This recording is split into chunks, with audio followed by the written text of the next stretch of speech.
Programa Café com Zaidan. Oferecimento GoCare Saúde. Apoio Café Colucci.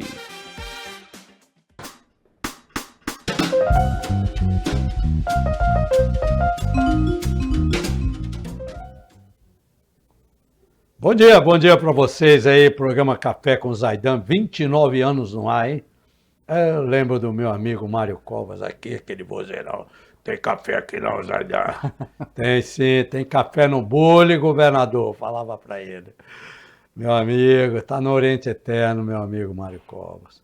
E hoje nós estamos aqui, a Rede Cultura do Litoral, de Peruíbe e Ubatuba, no canal aberto, canal 48, né?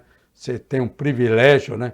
No canal 518 da Vivo TV, 522 da Claro TV e também nas redes sociais do maior portal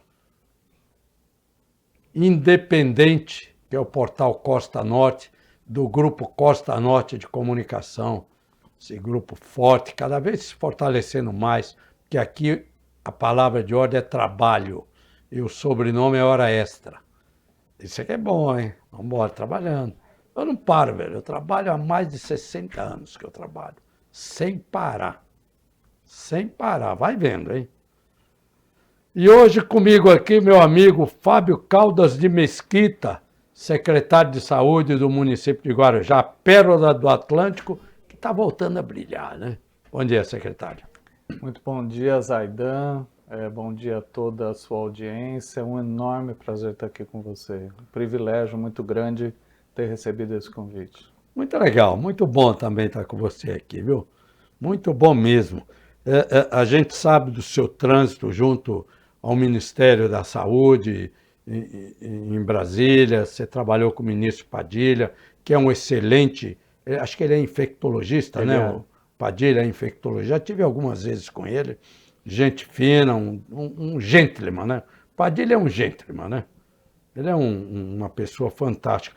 E essa aproximação sua, esse trabalho que você teve junto ao Padilha, isso deve render grandes frutos para o Guarujá, que está numa pandemia lascada na saúde, né?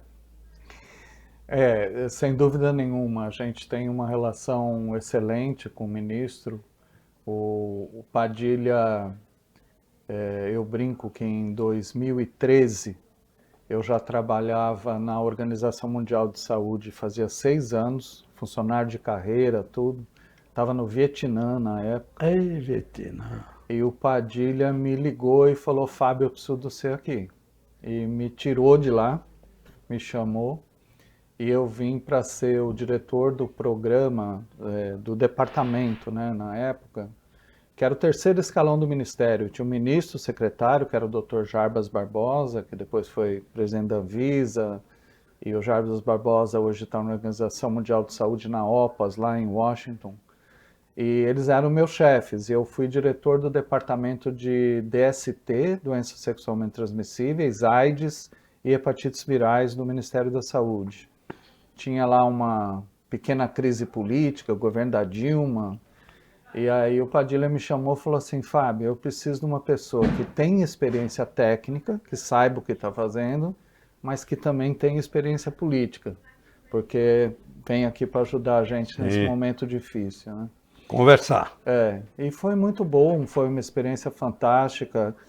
O fato de eu trabalhar com doenças infecto-contagiosas, né, com doenças que são transmissíveis sexualmente, com um ministro que era infectologista, facilitou muito minha vida, porque tudo que a gente propôs o Padilha bancou. Então, por exemplo, foi naquela época que a gente começou a tratar todo mundo que tinha HIV, não só quem estava com AIDS, mas todo mundo que tinha HIV, porque isso passou a ser uma medida de prevenção também. A pessoa que está tomando o medicamento não transmite mais o HIV. A gente passou a implementar a profilaxia pós-exposição e investir em pesquisas de profilaxia pré-exposição, que são medidas hoje super importantes na prevenção do HIV. Antes era só camisinha, agora pode tomar medicamento para se prevenir. Esses medicamentos estão evoluindo de uma forma que hoje a pessoa pode tomar uma injeção a cada 6 meses e está protegida para o HIV. Então, tudo isso foi possível implementar com o Padilha. Nós, por exemplo, implementamos a vacina do HPV para salvar as meninas, as mulheres no futuro de câncer de colo de útero, uma das maiores causas de mortalidade feminina no país, e foi implementada a vacina do HIV durante a gestão do Padilha. E daí, no futuro, ainda naquela gestão da Dilma, a gente conseguiu implementar um protocolo de hepatite C oral, até então era medicação injetável, e a gente negociou um preço fantástico dos medicamentos e praticamente, isso foi aí por 2015, praticamente 2025, 10 anos depois, a gente quase erradicou a hepatite C em função daquele tratamento implantado naquela época. Então foram coisas espetaculares, assim, foi uma das melhores experiências profissionais que eu tive de trabalhar com o ministro Padilha, e até hoje a gente tem uma excelente relação. Você teve uma experiência aqui em Santos no governo Thelma de Souza, não teve? Sem dúvida, foi de 1989 a 92. Isso, exatamente. Eu comecei a trabalhar com HIV em 1987.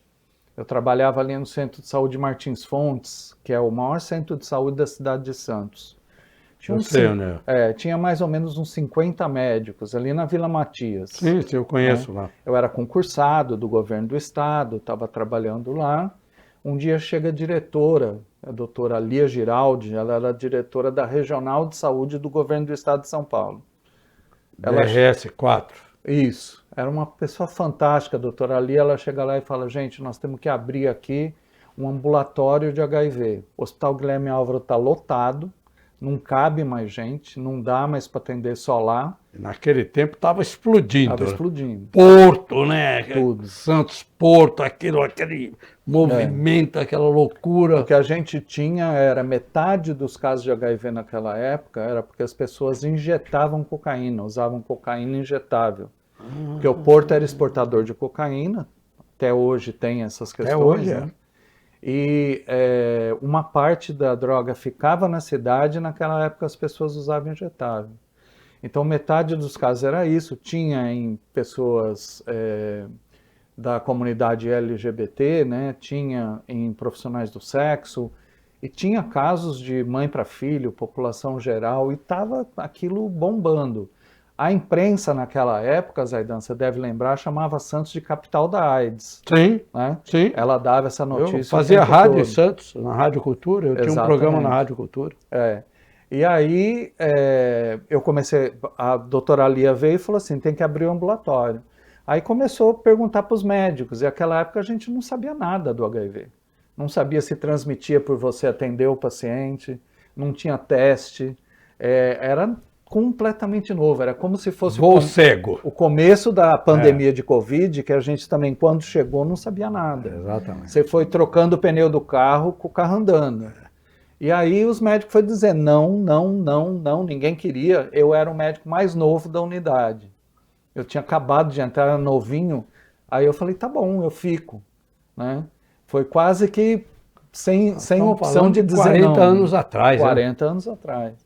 Mas isso foi incrível na minha vida profissional. Foi a melhor decisão que eu tomei na vida profissional, porque é uma área que eu adoro, assim, e daí tudo que eu fiz no Ministério, fora do Brasil por 14 anos, na Organização Mundial de Saúde, sempre foi relacionado ao HIV. Então, mas começou assim, e aí em 89, quando a Thelma assumiu, nós montamos o primeiro programa municipal de AIDS do país. Né? Capistrano era o secretário de saúde, né? Capistrano era o secretário. E ele me deu a autoridade de ser o diretor do programa. A gente montou, por exemplo, uma policlínica lá na área das profissionais do sexo, ali no centro, sim, na General Câmara, no Centro Velho de Santos. Na boca do lixo. Mas as meninas não tinham nenhum atendimento à saúde até aquela época. Porque ninguém cuidava da saúde delas, do câncer, das gonorreia, Então, assim, a gente montou uma clínica só para cuidar das meninas, que elas recebiam os marinheiros que vinham do Brasil, do mundo inteiro, né? Parava ali no Porto de Santos e ia direto para as meninas da General Câmara. Montamos uma policlínica ali. Montamos uma casa de apoio, essa foi incrível, né? Na Vila Matias, no Boqueirão, que era um bairro nobre da cidade, montamos uma casa para receber pessoas que a família tinha expulso de casa, colocado para fora. Naquela época tinha muito preconceito. Sim. E a gente montou uma casa de Acha que acolhimento. a AIDS era contagiosa, pegava Isso, no que só de contato. encostar na pessoa É. você podia pegar. E aí foi engraçado porque a vizinhança começou a ficar brava e nós na inauguração chamamos o bispo, na época era Dom Davi Picão, Lembra era um dele? bispo maravilhoso, né? Aí ele veio, fez a inauguração da casa e a população acalmou, né? Porque o bispo estava apoiando aquela iniciativa, tal, não sei o que lá. A gente começou a colocar camisinha em toda a rede de saúde. Isso não existia, hoje existe, mas foi a primeira cidade do país a fazer isso. E a gente teve aquele programa que virou uma bomba política e uma bomba de imprensa, que era o programa de distribuir seringa para as pessoas que usavam droga injetável, para prevenir a transmissão do HIV. Hoje essa é uma política mundial, todo mundo faz isso no mundo inteiro, mas naquela época era um negócio assim inédito. do outro mundo, né? Oh, já se viu, está drogando as pessoas, olha, está incentivando. Exatamente, ao contrário, É. a gente estava prevenindo a transmissão de uma doença muito problemática, né? Que era naquela época. E aí, enfim, essas iniciativas tornaram o Santos um exemplo mundial, né? Tanto que eu fui trabalhar no Ministério, fui trabalhar fora do Brasil, por conta dessa experiência fantástica. Legal, isso é bom, né? E você é um profundo conhecedor da nossa região, né? Região do litoral paulista, Santos, Guarujá, tudo se confunde ali, né? Baixada Santista como um todo, né? E você hoje assumiu aí a Secretaria de Saúde do Guarujá, né? Como você falou, Secretaria de Agricultura. Muitos pepinos e abacaxis, né? Como que você vê hoje a saúde no Guarujá?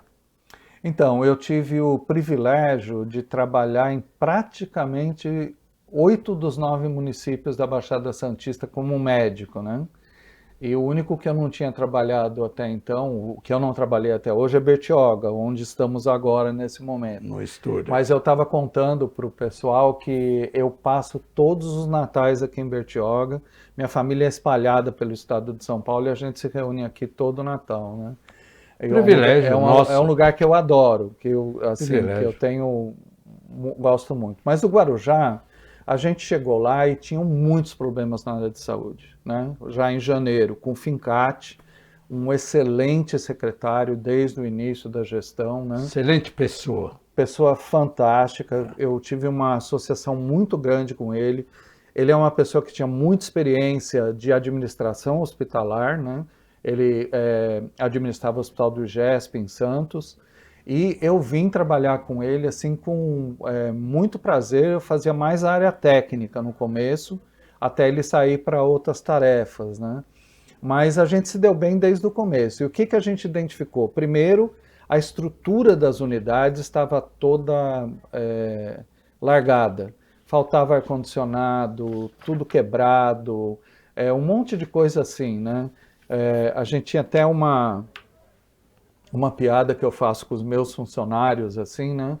Para dizer o seguinte: não, a gente deixou aquele verão horrível que teve no começo do ano, vocês sem ar-condicionado, que é para economizar, não ter que comprar aqueles medicamentos que hoje usa para emagrecer, né? Então, o ar-condicionado ali quebrado funcionou desse jeito. Então, assim, não tinha um ar-condicionado funcionando, não tinha unidade funcionando, material quebrado. Só para você ter uma ideia, Zaidan, nós abrimos um processo seletivo, para você ver como faltava recurso humano.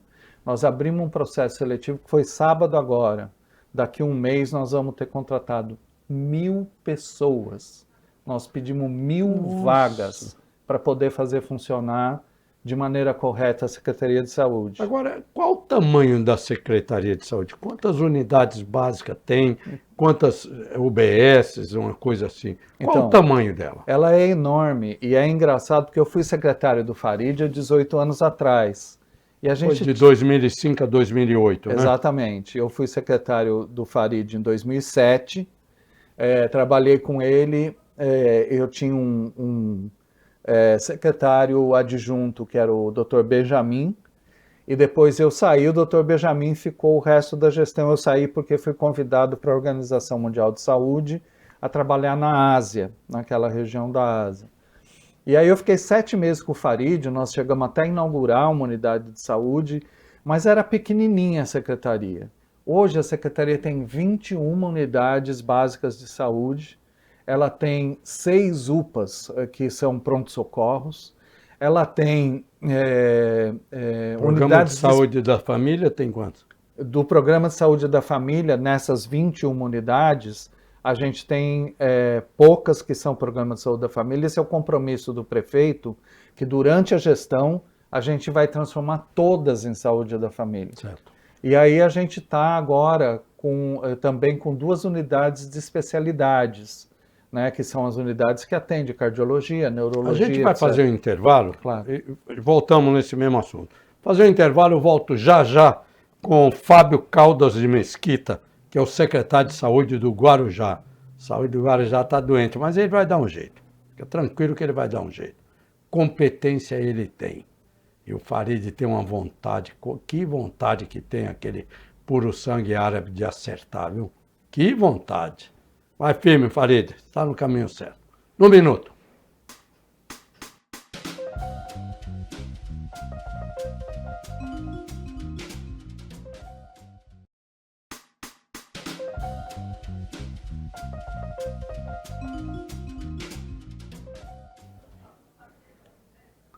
Bom, de volta aqui o programa Café com Zaidan, com essa grande figura aqui, que é o secretário de Saúde do município de Guarujá, Fábio Caldas de Mesquita, né? Conhece, né? Conhece, sabe o que está falando, né?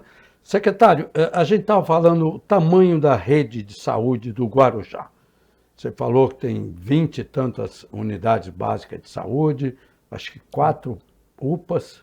E 2 unidades de especialidades. 2 unidades de especialidade. Tem média e alta complexidade lá também? A média complexidade a gente tem, e a gente conta na retaguarda, quando é urgência, emergência, cirúrgico, etc., a gente conta com um hospital que é beneficente, que é o Hospital Santo Amaro, e quando a gente chegou funcionava um outro hospital. A gente não tem um hospital público, esses hospitais são privados, beneficentes, mas o Santo Amaro é 100% SUS, e a gente tem um outro hospital lá que, quando a gente chegou, rompeu o contrato em fevereiro com uma organização social que trabalhava lá, que era o Hospital Guarujá. Sim. Então, assim, a gente teve que segurar tudo na nossa rede e no Hospital Santo Amaro até o momento. Mas a gente está negociando para abrir mais leito, para ter mais estrutura, também de média e alta complexidade. Tá certo. E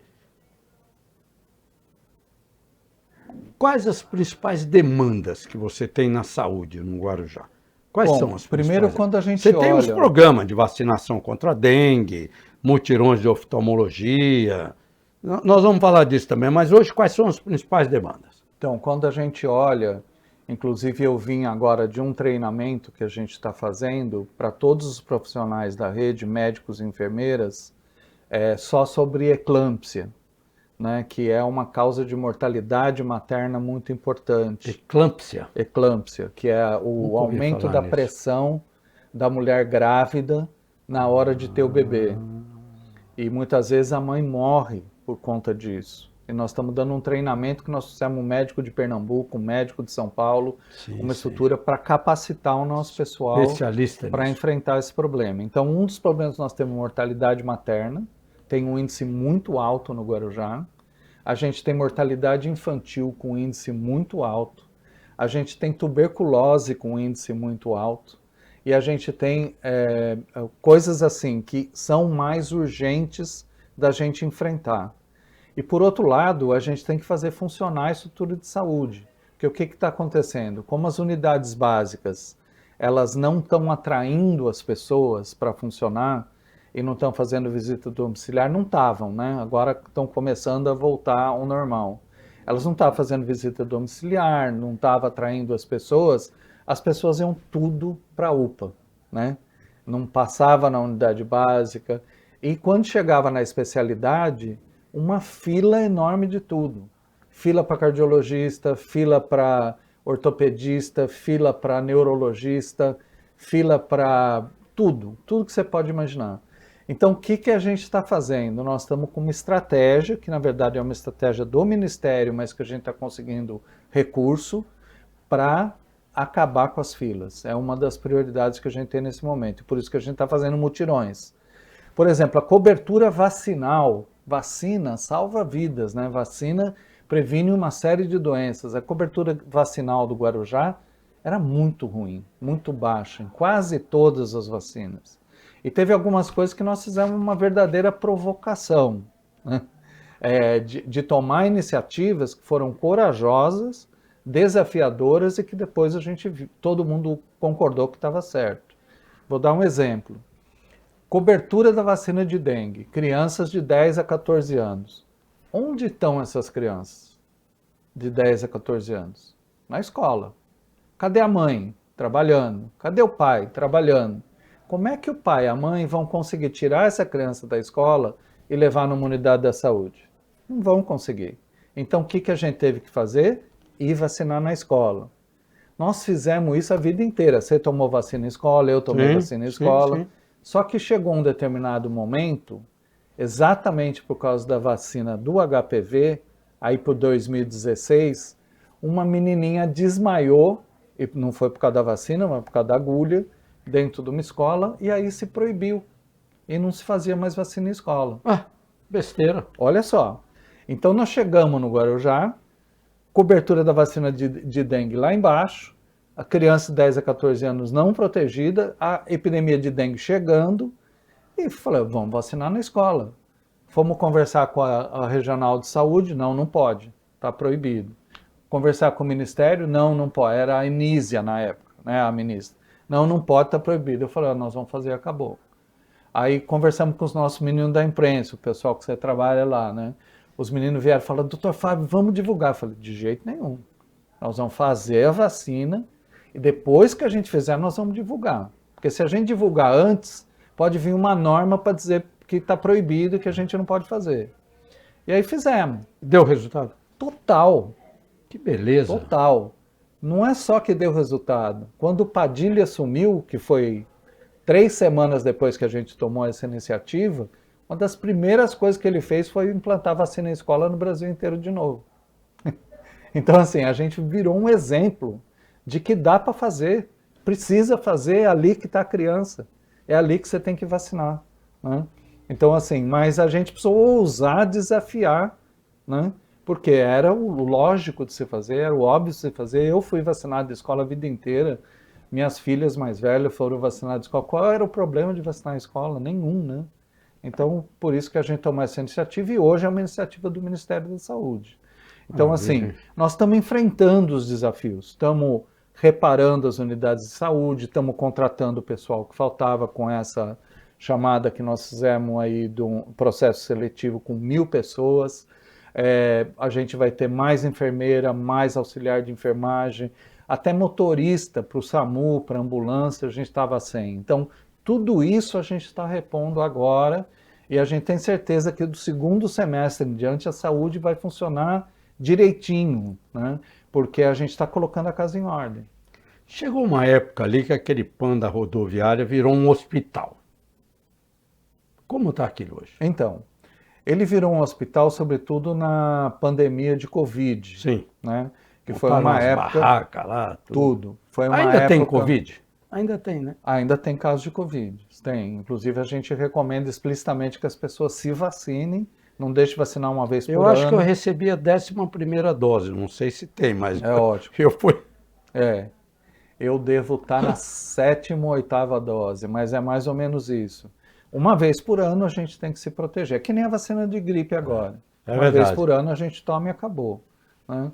Mas o que eu estou dizendo é assim, teve um momento em que virou aquilo como se fosse um hospital de campanha, né? Que montou por conta da Covid. Quando estava a estrutura, como a estrutura estava toda montada, a hora que desmontou o Hospital Guarujá, o que aconteceu? Veio tudo para cá.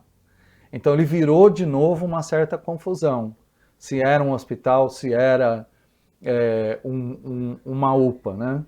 E agora, quando a gente retomar o Hospital Guarujá, né, que provavelmente isso vai dar certo daqui a um tempinho curto, aí eu acho que a gente consegue normalizar aquilo e deixar funcionando como uma UPA Porque mesmo. o Hospital Guarujá é um hospital bem montado. Uma tremenda estrutura. Tá lá meio mal localizado, mas tá lá, tá no Guarujá, entendeu?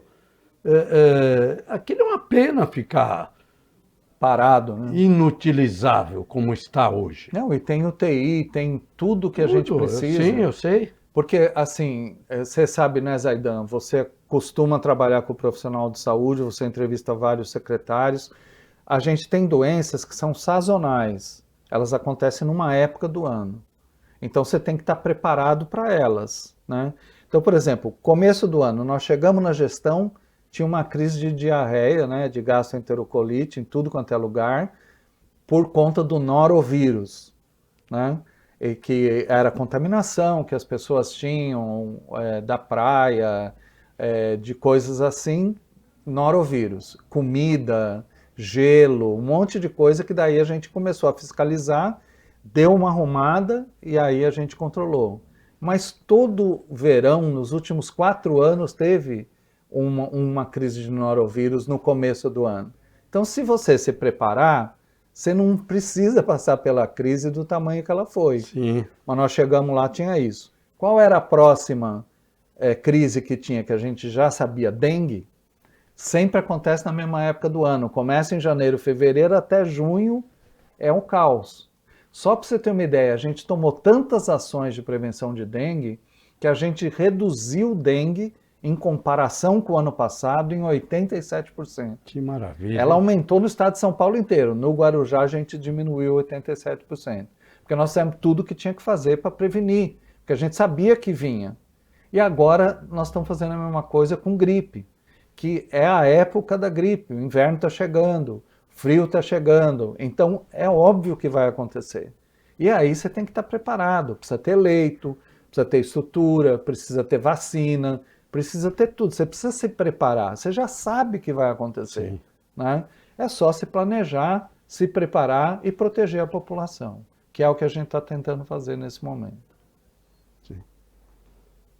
Guarujá hoje tem uns 330 mil habitantes aproximadamente, né? Eu acho que já chegou uns 350 mil habitantes. Viu? É provável, a gente tem sempre uma certa discordância com os censos, né?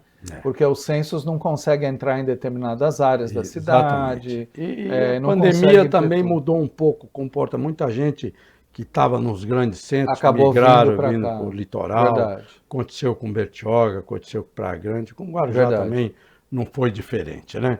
Essa mudança. E Guarujá tem uma característica também, que grande parte dessa população vive em subnúcleos de habitações, né? Morros, beira de córrego, manguezal, tudo. Como é que você lida com isso? Então, nós estamos trabalhando junto o tempo todo com a Secretaria de Habitação. O Farid tem feito bastante nessa área, né, de colocar as pessoas em condições de vida melhores, em habitações melhores, em lugares que tenha água, esgoto, coisas desse tipo. Com a Secretaria de Meio Ambiente o tempo todo. A gente trabalha com uma ação meio conjunta para tentar resolver. Agora, assim, só para você ter uma ideia, Santos tem mais ou menos 55% da população que tem seguro de saúde, não é dependente do SUS. E vai para o SUS 45% da população. Guarujá é 80% da população dependente do SUS. Caramba! E as condições sanitárias são piores. Então, assim, são grandes desafios que a gente está fazendo para corrigir não só esse básico, né, que impacta na saúde, sem dúvida nenhuma, como o fato de que nós precisamos ter uma estrutura que comporte 80% da população que precisa do SUS. Secretário, todos os municípios andam com o pires na mão, sabe? Recursos poucos, tá? Principalmente na área da saúde, tá? Onde o investimento é muito grande, o município tem que investir 15%, muitos investem mais de 30% do seu orçamento. Essa relação sua com o ministro Padilha, com o Ministério, isso facilita transferência de verbas, transferência de programas?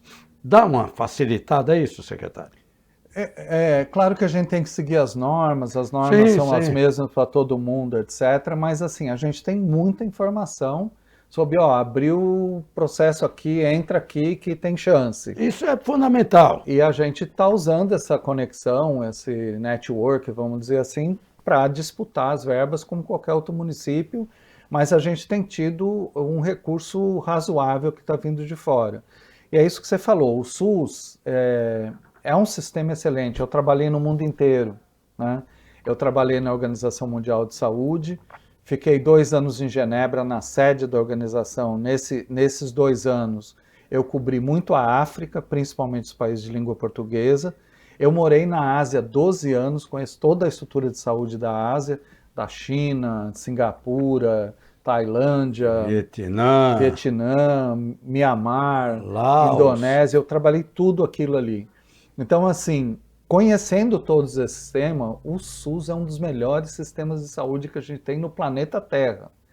É claro que tem imperfeições, é claro que precisa melhorar, mas se a gente gerir ele corretamente, se a gente colocar o dinheiro que vem para ele para o SUS, porque tem muito desvio, tem muita falta de supervisão, você não acompanha o dinheiro que está sendo aplicado.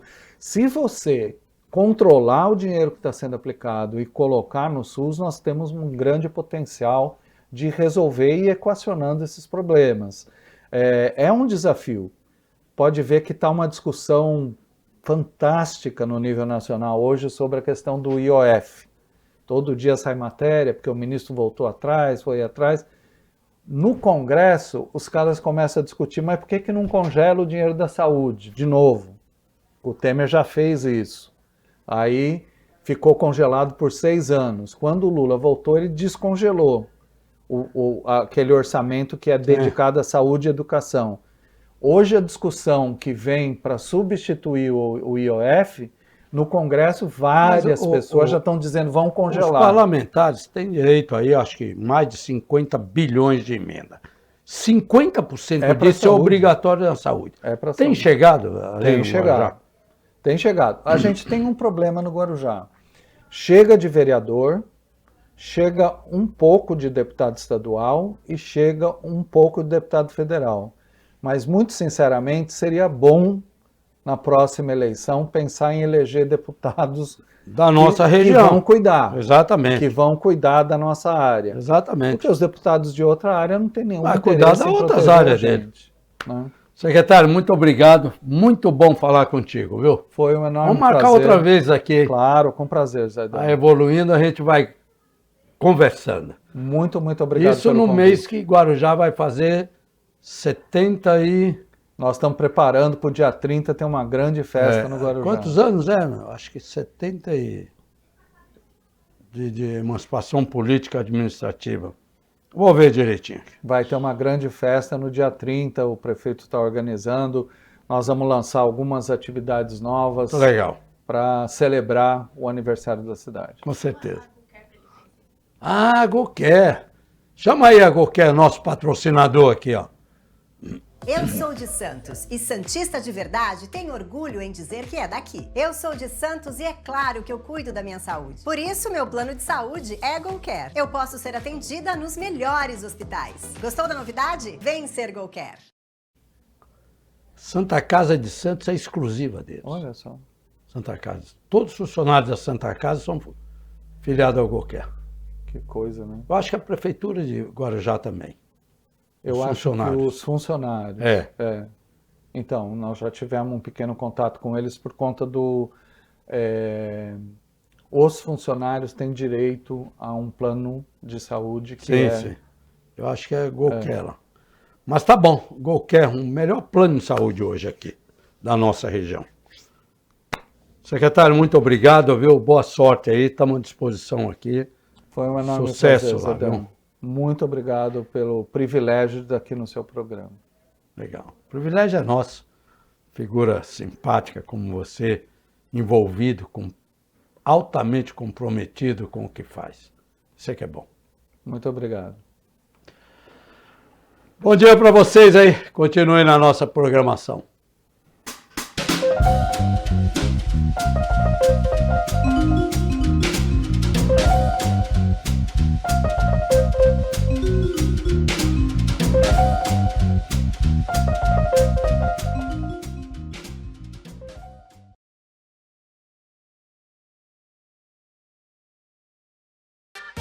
Programa Café com Zaidan.